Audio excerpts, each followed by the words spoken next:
Welcome to Her Own Boss, the podcast designed to help you find your inner entrepreneur. Her Own Boss is created by Anissa, Ben, Sarah, Lucy, Nikki, and me, Megan, as we start our careers and learn from the inspiring women who can help us along the way.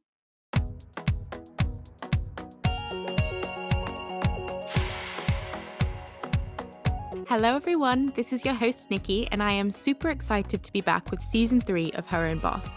The team and I have an incredible season lined up for you, starting with a really honest conversation about finding your way early in your career with Isobel Perl. Isobel is the founder of Perl Cosmetics, a natural skincare brand, and Girls in Business, a platform that champions women who own or run businesses. I won't give too much away, but Isobel shares with us her journey from school to becoming a founder, and we talk about how difficult it can be to not compare yourself to others and how it's okay to not be okay. I hope you enjoy it, and welcome back. This episode is sponsored both by Rise, created by Barclays, and Barclays Eagle Labs. Rise and Eagle Labs are on a mission to support female founders shape the future of entrepreneurship by providing access to networks, mentorship, and training. Search Rise, created by Barclays, or Barclays Eagle Labs to find out more. Hi, Isobel. Really excited to have you on the podcast today. I've got a couple of icebreaker questions for you. Are you ready for those? Hit me. All right, the first one. What's your favourite childhood game? Oh my God. What was the one where you had to, so there was like a big column and you had loads of marbles in there and you had all these sticks and you had to It was pull like out as many sticks as you Yeah. can without the marbles all coming through the bottom. Oh my God, I used to love that game. That's a good one. I have no idea what it's called, but I can picture it vividly in my mind. Right, second one. Would you rather be able to live underwater or live on the moon? I was gonna say underwater, but then I was like, oh, I'm scared of like the deep sea creatures that we don't know exist. But then the moon might be lonely. I think the moon might be a bit I'm gonna say lonely the as well. moon. Yeah, Okay, I'm fair I'm enough. gonna say the moon purely for the view. Yeah, you'd have amazing view. Right, and the last one is, if you could magically become fluent in any language, which one would you pick? Ooh, maybe Italian just 'cause it's so sexy. I love that. Good answer. So you are the founder of Pearl Cosmetics, which is a skincare kind of health and beauty business, and the brains behind Girls in Business, which is a platform that features women in business, and it has over 11,000 followers, which has happened really quickly. So congratulations, by the I way. know. Um, Thank you so much. but I would be interested to know if this was kind of in your plan. Like when you were in uni or even in school, did you always think like, I'm going to be a business owner one day, I'm going to be an entrepreneur? Oh my goodness, not in the slightest. If you told me this is what I would be doing when I was like studying my A levels, I think I would have been like, "Oh, lol, you're joking." Honestly, not at all. So what did you study at uni, and what was your kind of plan? Like if I had asked you maybe 5 years ago, 10 years ago, what do you want to be when you grow up? What would your answer have been? I would have loved to have been a vet. Um, that was literally like my dream from honestly, I remember when I was like 5 years old and I would play vets with all my stuffed animals and I would have like my dad's Aw. stethoscope and I'd be like feeling its pretend heartbeat and stuff. Like honestly, eh, sometimes I kick myself that I'm like, why didn't I just do it? And like when I finished university, I studied biology at university, and I was like, I could Mhm. just do a conversion course. I could just go and study to be a vet. And I was just like, the thought of doing another 5 years of uni, I was just like, no. And you know, Yeah, when you're like kicking myself in some ways, but in other ways, like, God, I think it would have been so stressful. Like, my honestly, my saying is mhm. like, did anyone die today when something goes wrong? And obviously, in my job and in my businesses, like, I'm not killing anyone. Whereas, like, if I were to be a vet, like, did anyone die today? Well, not a person, but like, yeah, there were a few animals that like did die. I think it just would have been very stressful. But that was definitely my dream job when I was younger. So then what did you do instead of kind of going back to vet school basically? And I agree with you, by the way. When I finished my degree, I had always thought I'd go on and do like a master's and a PhD, but I was properly fatigued after one degree, so I kind of took a break and then got a job in the corporate world. Did you follow a similar trajectory, or did you take a gap year or anything like that? God, my journey from school to university was just full of questionings and unsure of my next move. So I took a gap year before I went to uni. I actually never even applied to go to uni until I took my gap year. So when all my friends were applying for unis, I was just there like, "Ha, I'm not going to uni. That's not me. That's not a bit of me." So I took a gap year and then like didn't have any plan for my gap year either. Like I didn't have any savings to go traveling. I didn't. I think I joined like a scheme where I was like training to be like a assistant manager at a department store, and I hated it so much I quit after 3 weeks. And I was like, I think I need to go to uni. So yeah, I kind of like it, was unsure about whether uni even was for me. But actually, when I got to uni, I was like, yes, this is for me. I loved it so much. And I studied biology, and I surprised myself at graduating with a first, which is another reason as to why I Amazing. didn't pursue. I Yeah, honestly, I shocked myself because one of the reasons why I didn't pursue wanting to be a vet was because I never believed in like my capabilities, if that makes sense. Like I always just thought that I was like average, like, I definitely wasn't good enough to like go and be a vet. Like you gotta be like straight A's, A stars, and that just wasn't me. And then when I graduated with a first, I was like, I can do it. Like, why didn't I just work harder? So the story of my life, just like having the ability and the capability, but just not believing in myself. So anyway, when I graduated with a first, and after I'd enjoyed uni so much and my course, I loved my course. I was like, maybe I want to be a scientist. Maybe I want to do a PhD. So I got a master's at Imperial in London. I took a gap year as well because I am queen of not knowing what to do. So I took a gap year, and in that gap year, I was like, I need to figure out what I'm doing. So I applied for masters, did some traveling, did 6 months of traveling. So I worked for 6 months, traveled for 6 months, and also applied for my masters. Um, and then I came back from traveling, started my masters. 3 weeks in, hated it, quit. Do you know what? I love that. I love how So you're yeah, so honest and you're like, I'm the queen of not knowing what I want to do. Like you're normalizing taking gap years, normalize starting something and then quitting after yeah, 3 weeks if it's not for you. I love that. Did you ever sort of feel any pressure when you were on your gap years and you said, your gap year between school and uni, all of your friends were applying to uni, going to uni, and you weren't. And then I guess after uni, not really having a plan and starting a master's and feeling like it wasn't for you. Did you feel pressure by, from comparing yourself to other people? And if you did, how did you kind of handle that? Because I think it's so common. I think everyone thinks that they're the one that's missing out, or they're the one that's, doesn't have anything going on while everyone has it figured out. And it's not always the case, but I don't think we really talk about it mm. enough to know that other people are in that situation, and that there are ways you can kind of handle it and just, push through it, if that makes sense. No, absolutely it does. I think for me, I felt tremendous pressure actually, to kind of like follow suit of what my friends did and were doing. I think before I went to uni, like my first gap year, I was good at kind of like I didn't follow suit. Everyone was going to uni, and I was like, no, like I don't think uni's for me. I don't want to go.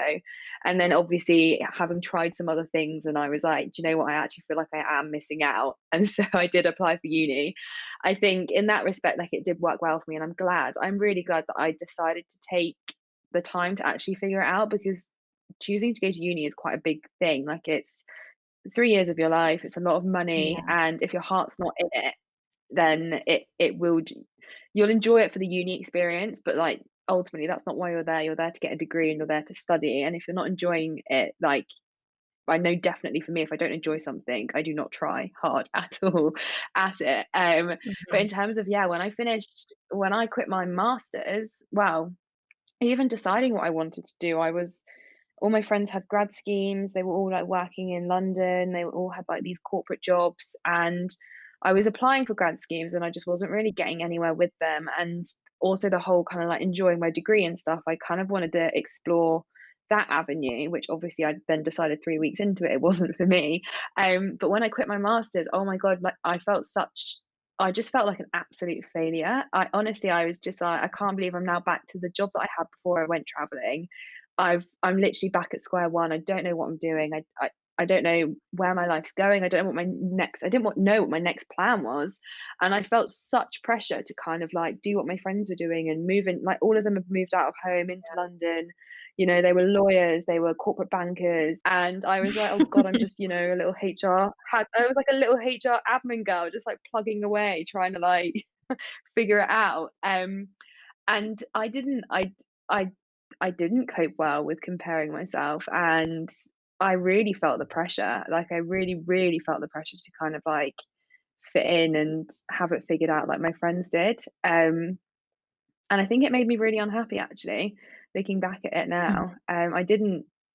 I wish I can say like, oh yeah, like this is the magic formula that I use not to compare myself to my friends, but no, I I was there comparing myself to my friends and kind of wishing that I had it all figured out like they did. Um, but yeah, I think Mhm. now looking back on it, I'm kind of like, well, like, I don't think they really had it figured out. And it's always easy to see things through rose tinted glasses, isn't it? Like one of my friends who's a lawyer, like Absolutely. yeah, she's earning loads of money, but also like I don't see her working like 56 hours in a week, or I don't see her, doing all of these like crazy long days for work and the stress and things. I don't see that. I just see her having fun going out for work drinks kind of thing. So it's a difficult one. I think it's really difficult to try and stay true to yourself and not compare yourself to what other Mhm. people are doing. Yeah, I agree. I think it's so difficult, and I don't want to say it's impossible not to compare yourself to others because I'm sure there might be some people out there who are just, really self-assured and confident what they're doing, but I think it's important to know Mm, that while, this is going down a bit of an emotional turn, but while we're not going to share the magic formula on this podcast like you say, at least knowing that other people are comparing themselves to you and from the outside looking in, it might look like you've got it all figured out.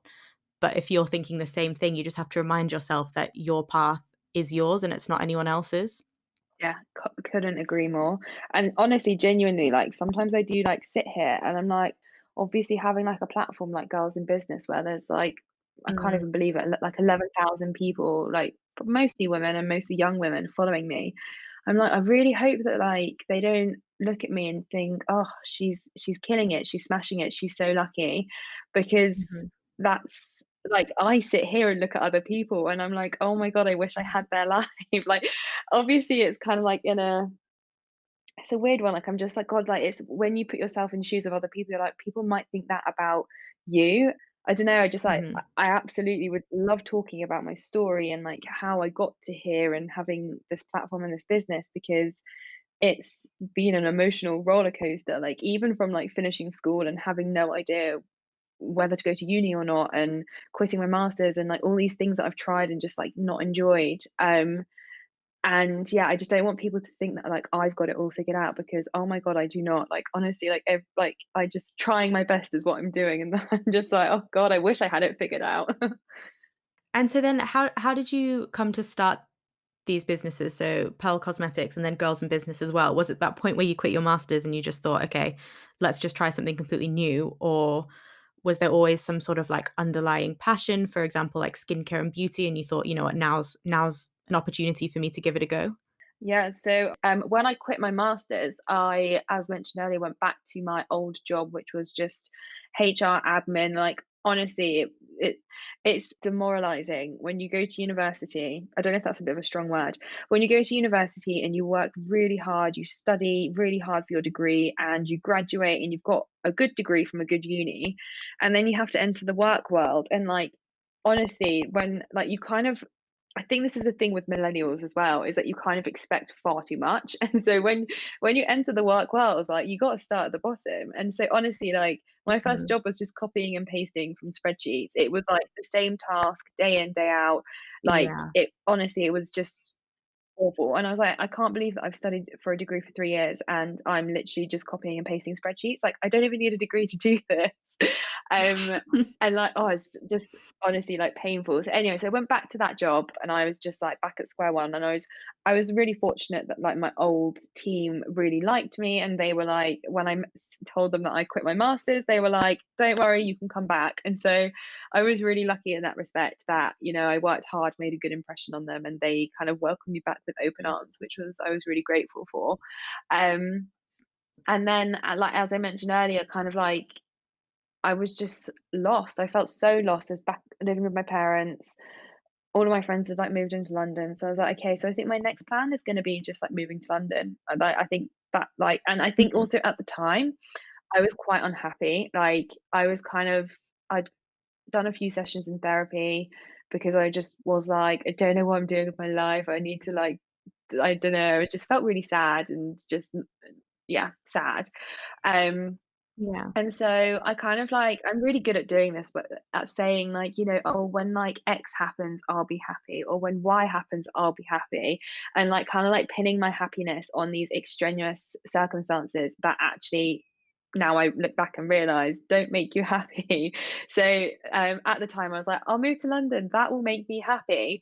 And so I got a promotion in the April of 2019 and I moved to London and I was working at a corporate firm, like an accountancy firm in project Mhm. management. I was like a project coordinator. So again, it was still like a very much so like admin role, just helping other people do their job. um, and I was like, yeah, like I'm gonna be happy now that I've moved into London. And shockingly, I mean, we're not shocked by it. I wasn't happy. It didn't solve my happiness conundrum. Um, and so in November of 2019, like I literally think I hit like rock bottom, and like my mental health Mm. is like it's good when it's good, but like I definitely can have periods. Like I'm not like the sort of person who's very Mhm. like not like how you meet some people and you're just kind of like God, you're just like fine all the time. Like, for example, my sister, like, so much can go Yeah. wrong in her life, and she's just like so she's calm and she can deal with it, and it doesn't affect her mental state too much. Yeah. Whereas for me, like, something bad can happen, and I'm like, oh, that's it, I'm out of here, guys. Like, it just affects me so differently. And so in November, I came back home from my flat in London. I was with my mum and dad, and I was driving in the car with my mum, and she was like my mum could sense that something was wrong, and she was like, "Is everything okay?" And I literally just burst out crying, and I was like, "I'm just miserable." I was like, "I'm so deeply Mhm. unhappy. I don't know what I'm doing with my life. Like, I thought I was gonna do this. I thought I was gonna do a master's, be a scientist, and I didn't. I thought moving to London would be make me happy and getting a new job, but I'm not." And like, when it's just kind of like dawns on you that like, oh my God, like I'm just Mhm. It all unhappy. hits It's not you. other things making me. Yeah, it all just hits you. So I was like, right, I need to do something about this. There's no point me crying about being unhappy and not doing anything because nothing's going to change. So when I got home, I was like, okay, I'm gonna just make a list. I was like, I'm just gonna write down things that I enjoy and that makes me happy. Um, and so, like, at the top of that list was obviously, like, horses. I'm obsessed with horses. Like, if I were to be a vet, I Mhm. would have been a horse vet. That would have been the dream. But at that point, I was like, I'm not going to uni. I'm not going to go be a vet. And also, as well, on the list was like makeup, beauty, skincare, fashion. And I was like, I'd love to work for like a cool brand doing something. And I was like, maybe I'll go work for like L'Oreal and do sort of like project Yeah. management stuff at L'Oreal, which is kind of like the career that I was in at the time. Um, and then I ended up reading an article on the Daily Mail, and whenever I talk about this, I'm always like, all good ideas start reading the Daily Mail. And it was The about Daily these Mail. 2 yeah, the Daily Mail, and it was these 2 young guys in Australia who had set up, like, this hugely successful skincare business, selling only clay masks, and I think they did it back Mhm. in, like, 2018, and they had just seen this trend on Instagram that people were loving clay masks, and they were like, "Yo, let's just make a clay mask business." And they honestly, they've got like close to 1 million followers on Instagram. Like they're killing it. And I was like, "Wow, that's awesome!" And also, 2 young guys. Like, if 2 young guys can do it, then surely I can do it. Like, I am my own target audience. I Absolutely, love yeah. skincare. I know what skincare lovers want. And also, it was kind of as well like, when I think about clay masks, I could tell you brands in Australia, I could tell you brands in America that are known like that are only known for selling clay masks. Whereas like when I was thinking of brands in England, I was like, there is literally like no big skincare company that's known for just Mhm. selling clay masks. And I was like, I want to be that. I want to do that. So that's when the idea for Pearl Cosmetics started. But then at the same time, I was like, oh God, I've got a full-time job. How am I going to start a business and run a full-time job from my tiny flat in London?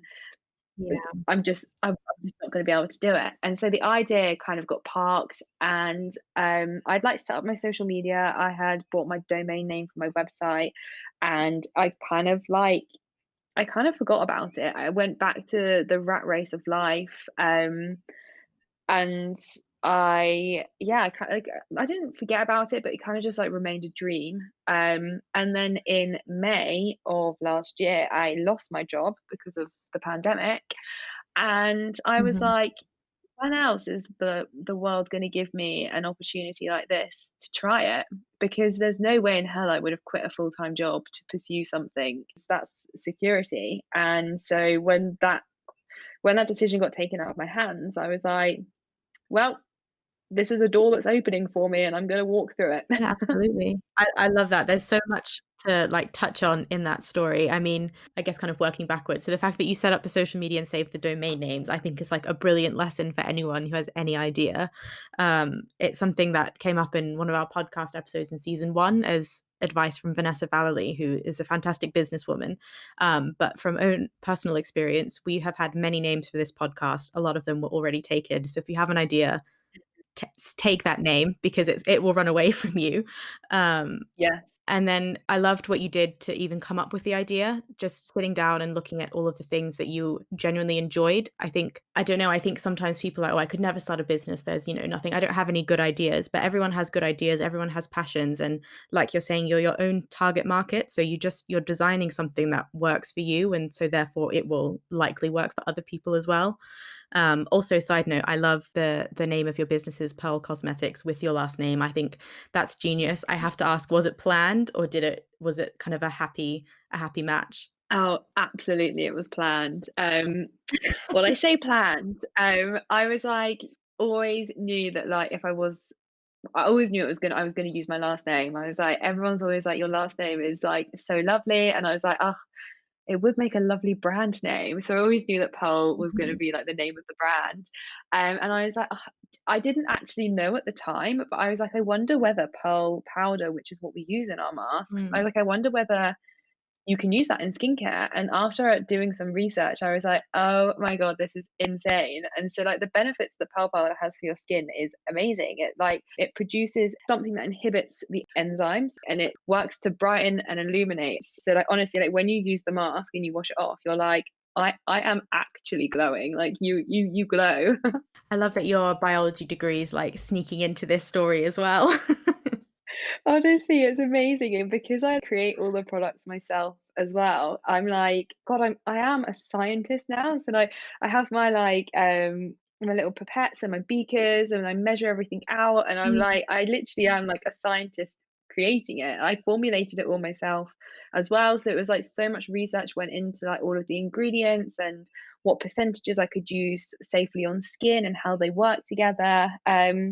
So yeah, 100% my degree has definitely come in handy in Mm. terms of creating it all. That's amazing. It's kind of gone full circle, you thought you failed at being a scientist, as it were, because you didn't get your master's, but you are one. I think that's awesome. And so then how did the idea for Girls in Business come about then? So Girls in Business kind of springboarded off of me having my own business. When I started Perl Cosmetics, I was part of lots of Facebook groups, kind of like, women in business Facebook groups. And I was like posting about my new business and I was like, oh, I'd love you guys to check me out. And so many times it kept on getting deleted and it was like no self-promotion, no self-promotion. And I was like, why can't I self-promote? Like this is Mhm. so annoying. Like I just want to like get the name of my brand out there. Like this is really frustrating. And so I was like, you know what? I'm gonna make something better. So yeah, Girls in Business was born and it literally works on the premise of like hype yourself until it's death. Like honestly, but I like that it's kind of like how it all works. So I feature a different woman in business each day. And it's kind of like a platform to showcase what they're doing and what they're up to and their business. And it is literally just a place for self promotion. That is entirely what it's for, and why it started. And honestly, like initially when it Mhm. started, I kind of knew that it had the I knew that it could grow because I knew that, like, the way that I was gonna run it and kind of, like, the idea behind it, I was like, it's like a ripple effect, like, people share it, like, the person that I feature will share it, their friends will share it, like, it's also very relatable because it is honestly just, like, me sharing my struggles of owning a small business. But initially, definitely when it started out, I was like, "If I can just grow this platform, I've got an amazing place for me to just shout about me." Um, so, like, Mhm. what started as quite a, And you've got to, right? You've got what to. started yeah, exactly, you gotta hype yourself. So it started kind of as a place for me to shamelessly plug Pearl, but, it's grown and flourished into something so much more and so much better, and I kind of am, although I kind of knew it could go that way, I'm still shocked that it has actually gone that way. Like, I'm still just like, "Wow, 11,000 people turn up to just watch me ramble on my stories about, like, I don't know, ordering the wrong labels or something." It's crazy. Yeah, I mean, it clearly shows that there was such an untapped demand for something like that, and I think a lot of what your mission is with Girls in Business is similar to what we've got here on the podcast in that there are so many incredible young women who want to start businesses and have all these great ideas, and there's just not the right platforms to support them and to get the word out, and so I think, your platform is like a perfect example of just once I guess the opportunity is there, it will grow so quickly. I mean, I know that you've got like a backlog of so many women who want to showcase their business, and you've got such good engagement from other women who are seeing these things and, wanting to support other women. So yeah, I mean, I think it's, fantastic. Um, and it would be kind of interesting to hear from your experience of speaking to all of these small business owners, what you think the kind of biggest driver is for women wanting to start their own businesses. Do you know what? I think definitely, like, the availability of social media and the internet has really helped. I think when people see someone else doing something, it kind of ignites the Mhm. spark in them that, like, "Oh my god, like, that girl's done it, like, I can do it too," and it's so true because, like, for my own personal story, like, most of the reason why I thought I could do it was because of seeing other girls, like, some Mhm. people that I knew, like, friends of friends through other people who I kind of would just, like, randomly come across on Instagram. Like, there was this one girl called Jessica Marie Skincare, and I came across her right at the start, and she hand makes this, like, whipped skincare, and I was like, "Oh my god," like, because at the time I was like, "Oh, like, if I make it in the kitchen, is that weird? Like, will people, like, trust me as a brand if it's, like, homemade?" Like, and I was having all of these doubts, and then came across her profile and saw that she was doing it, and I was like, "Wow, like, Yeah. people are doing it, like, I can do it too." And so I definitely think that, like, having social media and seeing others around you has, like, definitely been, like, hugely inspirational for, like, so many other women just to be like, "They're doing it, I can do it too." And, like, as well, just, like, the support as well, just finding the support. And a lot of people say to me like, "Oh, like, so many other people, sell stickers." And it's like, yeah, okay, like, loads of people sell stickers, but, like, they don't have your designs. They don't have, like, you as the person running the business. Like, you make your brand, and, like, Yeah. so many people are like, "Oh, but it's been done before." And it's like, yeah, but, like, you've got, like, Dior and Chanel, like, they're both skincare brands, but they both stand for different things. They're both unique in their own way, like, and I'm just, like, so huge on, like, if you have an idea that someone else has done, like, well, that's fine because, it's you that's going to be making it happen. It's you that's going to be putting your own unique spin on it. And so I think just seeing all of this inspiration and ideas out there has been such a huge driving force for creating something and, like, turning their passion into a hustle. Equally, the lockdown, like, so many girls that I've been in touch with have been like Yeah.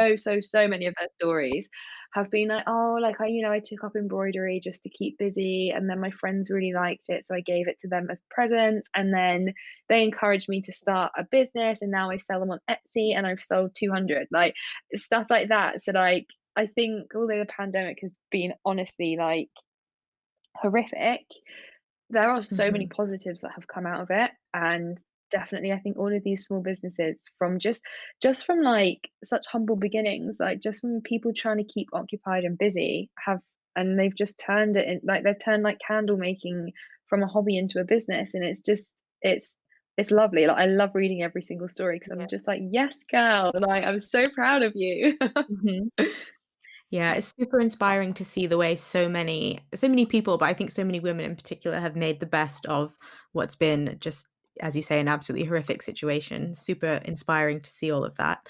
Um, be interested to know what your biggest learns have been through starting both of your businesses. Oh, definitely leaving things to the last minute. I'm so good at doing that. I'm so good at just putting things off because I'm like, oh, it's a lot of money. I don't want to do it, or like just forever. I'm forever just like, I'll do that next week. I'll do that next week, and then I'm late. I do bah. So I think Mhm. like for sure, like leaving things to the last minute is like one of my biggest flaws in starting a business. I launched on the 29th of July, and my labels turned up the day before and I hated them. So I had to reorder them and wait for the new ones to come. So everyone who bought their items like pre-launch and launch day didn't Mhm. actually get them until like a week later. So I was like, that was probably not the best thing for me to have done. Um so silly. I think as well, like, oh, it's a difficult one where I think I just make lots of like silly mistakes. But I also like to feel like when I make mistakes, I learn. I think that's just the best way that I learn, Yeah. um, through making mistakes, and not using like social media platforms like TikTok earlier. Honestly, like I got on it 2 weeks ago and I've had 50 sales through it, which is insane. Like it's slowed down a lot now, and I'm kind of a bit like, does TikTok just like, make you do well at the beginning so that you get addicted, which I am addicted now to TikTok. And then it kind of is like, okay, well now you're addicted, we'll like slow down your views. But yeah, definitely I think like one of my major regrets was not getting on platforms like TikTok sooner. So I think like for anyone Mhm. who is thinking of starting a business, like it is imperative that you start your social medias even before you have your product. As soon as you've got your idea, like we said earlier, buy your domain name, get your Instagram handle, get it all. Even if it sits there for a year, just do it. And start building up your brand image just through like pictures and stuff until you have products to show. Yeah, agreed. I think that's the best piece of advice. And so we're coming to the end of the episode now, and we always ask guests the same question, and it's what gives you confidence?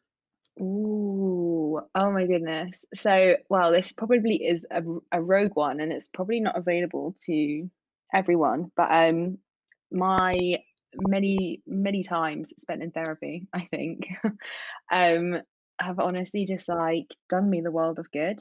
If you met me when I was a kid, like I was in therapy a lot when I was a child. Well, not a child, a teenager, and I was like lost, just story of my life, just being lost. But like as a young teenager, I was like so lost in life, and I was quite kind of shy and not very confident. And yeah, going to therapy has definitely really helped with my confidence. But I think aside from that, because obviously I know that like therapies, not everyone can afford to go, or you have to wait a long time to get it on the NHS. But I think aside from that, just having people around you who support you. So like not even so much like friends and family. Like my friends and family have been like hugely influential and supportive of me, but like strangers on the internet, like I've made such good friends with people just through my platforms and my business, and like they are literally there to hype me 24/7, and like that gives me so much confidence. Like when you're just having like a bit of a bad day, and in particular when you're running your own business, like chatting to your best friend about like the perils of ordering the wrong labels, like they're not really going to care, because like when are they going to be ordering the wrong labels? Whereas like when you kind of like network with these other small business owners, like they know how you're feeling, and so when you can like talk to each other about like your struggles and stuff, and just like they give me so much confidence. They're literally like, "You're killing it. No, carry on. Like you're doing so good. Like we're so proud of you." And like that's kind of like so nice to hear, and gives me the confidence to be like, "Yes, I'm just having a wobble. Like it'll be better tomorrow," Mhm. kind of Yeah, thing. that's a great answer. Thank you so much, Isabel, for coming on today and sharing your story with me and being so honest. I really, really enjoyed it. Thank you. We hope you enjoyed the first episode of Season 3. Don't forget to subscribe to keep up to date with the rest of this season. You can find out more about Her Own Boss at herownboss.co.uk or by searching for us on LinkedIn and Instagram.